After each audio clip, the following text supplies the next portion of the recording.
Voici la définition de l'érosion. En géomorphologie, l'érosion est le processus de dégradation et de transformation du relief, et donc des sols, roches, berges et littoraux qui est causé par tout agent externe, donc autre que la tectonique.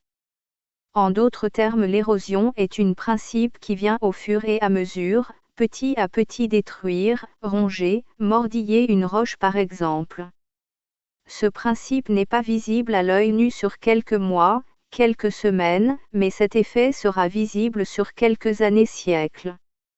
Vous donc, mes bien-aimés, puisque vous en êtes déjà avertis, prenez garde qu'étant emportés avec les autres par la séduction des abominables, vous ne veniez à déchoir de votre fermeté.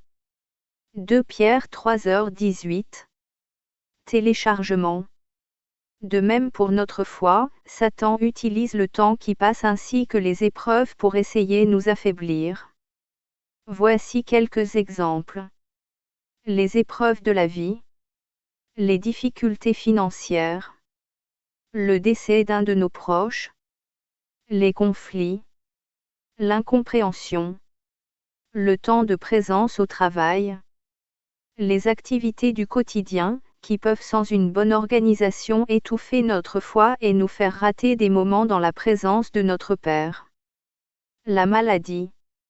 Le contact permanent de personnes qui ne prient pas et le manque de prière. Les mauvaises nouvelles. Le manque de nourriture, les murmures.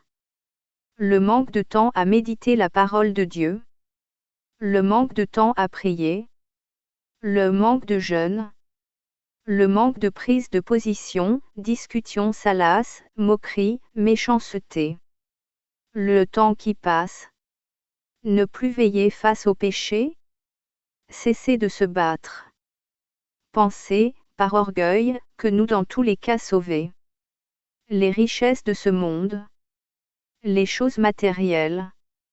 Nous sommes dans les temps de la fin et tout est fait pour nous priver de la vie éternelle. Tout est fait pour nous distraire, tout est fait pour que nous perdions le feu pour notre Maître, Jésus-Christ.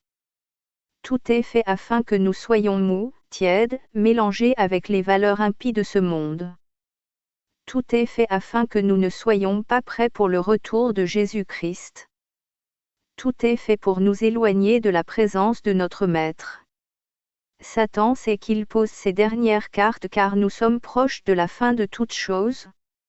Le système de ce monde est en pleine mutation, ne soyons plus aveuglés mais déterminés à servir le Tout-Puissant qui veille sur nous, jour et nuit.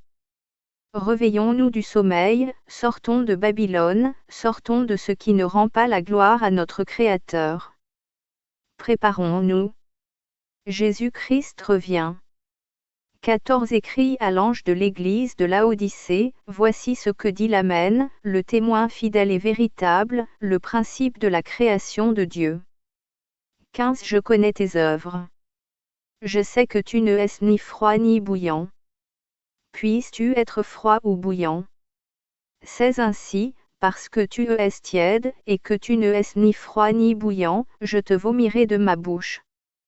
17 Parce que tu dis, je suis riche, je me suis enrichi, et je n'ai besoin de rien, et parce que tu ne sais pas que tu es malheureux, misérable, pauvre, aveugle et nu. 18 Je te conseille d'acheter de moi de l'or éprouvé par le feu, afin que tu deviennes riche, et des vêtements blancs, afin que tu sois vêtu et que la honte de ta nudité ne paraisse pas, et un collier pour oindre tes yeux, afin que tu vois. 19 Moi, je reprends et je châtie tous ceux que j'aime. Aie donc du zèle, et repens-toi. 20 Voici, je me tiens à la porte, et je frappe.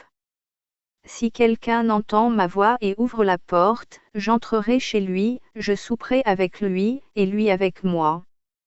21 Celui qui vaincra, je le ferai asseoir avec moi sur mon trône, comme moi j'ai vaincu et me suis assis avec mon Père sur son trône.